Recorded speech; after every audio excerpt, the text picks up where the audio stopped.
Welcome to The Explainer. Today, we're diving into a tool that literally shaped the foundation of Western thought, and yet it remains remarkably underutilized in our modern, fast-paced world.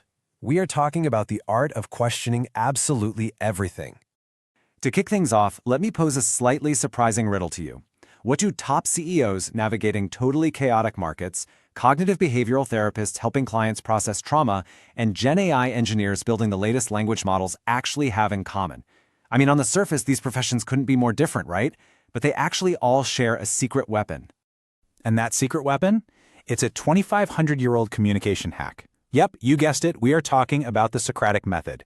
Despite being born in ancient Athens, this method of relentless structured inquiry is wildly relevant today. In a world where we're just completely obsessed with quick, ready-made answers, true innovators know that the real power actually lies in knowing how to ask the right questions. Okay, let's look at our roadmap for today's explainer. 1. An ancient modern superpower. 2. The gadfly of Athens. 3. The mechanics of Elenchus. 4. 6 types of questions. And 5. Applying Socratic wisdom today. All right, diving right into section 1. An ancient modern superpower. From the boardroom to the therapist's couch. We honestly, desperately need ancient wisdom to solve our modern problems. Take business strategy, for example. Renowned management thinkers like Charles Handy champion Socratic dialogue to challenge corporate assumptions and provoke better ethical leadership. Over in the tech world, data experts like Bill Schmarzo are pointing out that getting precision in Gen AI prompt engineering requires exact Socratic-style questioning. Then you have therapy, specifically cognitive behavioral therapy, which uses this exact method to help clients explore automatic negative thoughts and false beliefs. And, even the famous 5 Whys approach in Lean Six Sigma root cause analysis traces its DNA straight back to this method. The big takeaway here? Asking the right questions is proven to be way more powerful than just having a bunch of quick answers. Moving on to section 2, the gadfly of Athens. This is our 2,500-year-old origin story. To really understand where this all started, we have to boomerang back in time to 5th century BC Athens. We're here to meet Socrates. Now, fascinatingly, this is a man who authored absolutely 0 texts himself. Everything we know about him comes from his students, mostly Plato. But his entire philosophy can basically be summarized by this legendary mic drop quote, "I know that I know nothing." Socrates called this his ultimate wisdom. It is profound Socratic humility. His foundational belief was that acknowledging your own ignorance is the absolute mandatory first step if you want to reach true wisdom. Basically, you can't learn what you think you already know. And this sets up the massive ideological clash of the era. It's like the ultimate philosophical showdown. On one side, we have Socrates. He's championing dialectic, cooperative inquiry, the search for objective truth, and treating ignorance as a starting virtue. But on the other side, we have his rivals, the sophists.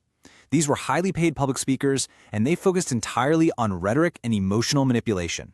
They pushed relativism, the idea that man is the measure of all things, and honestly, their main goal was just winning debates at all costs. Socrates saw this as incredibly dangerous, mostly because it appealed to the mob rather than actually building a society based on truth. So Socrates wasn't just casually chatting with people in the town square. He was systematically dismantling the foundations of tradition and exposing the supposed experts of his day. His relentless questioning challenged the societal order so deeply that in 399 BC he was put on trial. They accused him of impiety and corrupting the youth. The stakes literally couldn't have been higher here. His pursuit of truth ended up costing him his life. But get this. Faced with execution by poison, Socrates remained completely, remarkably calm. During his famous defense speech, known as the Apology, he essentially told the jury that a life lived in fear, a life without the pursuit of wisdom, is completely meaningless. He declared, "The unexamined life is not worth living." He prioritized truth and virtue way above his own self-preservation. Let's move to section 3, the mechanics of Elenchus, the engine of Socratic inquiry.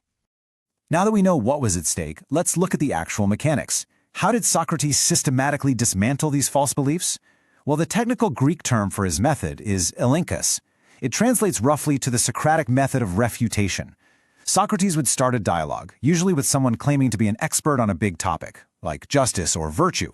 Then through a series of short, incredibly targeted questions and answers, he'd guide them until they flat out contradicted their own initial definitions. He used Elenchus to wipe out the radical skepticism of the sophists, proving that their mainstream, unexamined arguments were just completely inconsistent. Now, you might think this is just ancient history. Actually, scratch that. It is incredibly relevant today. For example, a recent Uppsala University thesis investigates these ancient dialogues, specifically Plato's Meno, to understand how human cognition, language, and categorization actually work in our modern brains. Socrates was basically debugging human thoughts centuries before cognitive science even existed. A huge piece of that thesis, and of Socratic thought in general, revolves around Meno's paradox. It's a real brain teaser. It asks, how is it possible to inquire into something if one does not know at all what it is? Think about it. If you literally don't know what you're looking for, how on earth will you know when you found it? Socrates countered this dilemma with something called the theory of recollection. He proposed that true opinions and fundamental concepts are actually already inside us. They're just sitting there waiting to be uncovered through the right kind of questioning. So how does this translate into a framework we can actually use? Well, here is the literal step-by-step flow of a Socratic dialogue. Step 1. Ask for a definition. Something like, what is virtue? Or what is quality? Step 2. Probe the assumptions hiding behind that answer. Step 3. Reveal the inevitable contradictions in that initial definition. And step 4. Seek the real truth, what the ancient Greeks called the ousia, or essence. For Socrates, it was absolutely crucial to find the fundamental definition of a thing before you could ever start listing out its individual qualities. All right, Section 4. 6 types of questions. Building your Socratic toolkit. Let's look at R.W. Paul's widely respected 6 types of Socratic questions. This is a brilliant, practical toolkit. If someone makes a bold claim, use a clarification question. Why do you say that? If you need to dig deeper, probe assumptions. What could we assume instead? To demand proof, probe reasons and evidence. What would be a specific example? To open up the floor, ask about viewpoints. What is an alternative way to look at this? To look into the future, probe implications. What unintended consequences might occur? And finally, taking it to the meta level, questions about the question. What leads you to ask that? You can literally use this framework today to supercharge critical thinking in your next team meeting, or honestly, even in your personal life. And that brings us to Section 5, applying Socratic wisdom today, making the ancient practical. So let's tie all this history and mechanics directly back to you and your personal growth, because the benefits of adopting a Socratic mindset are just massive.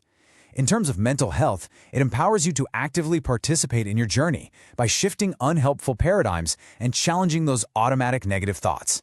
When you ask for evidence of a negative belief, you actually decrease the heightened emotionality around your stressors. It lets you approach anxiety with curiosity instead of fear.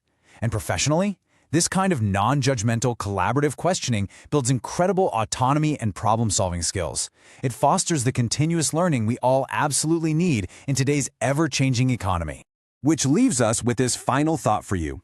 Think about a challenge you are facing right now, whether that's at work or in your personal life. What assumption are you making today that desperately needs to be questioned? Remember, the unexamined life is not worth living, so start questioning everything. Thanks so much for joining us on this explainer, and we will see you next time.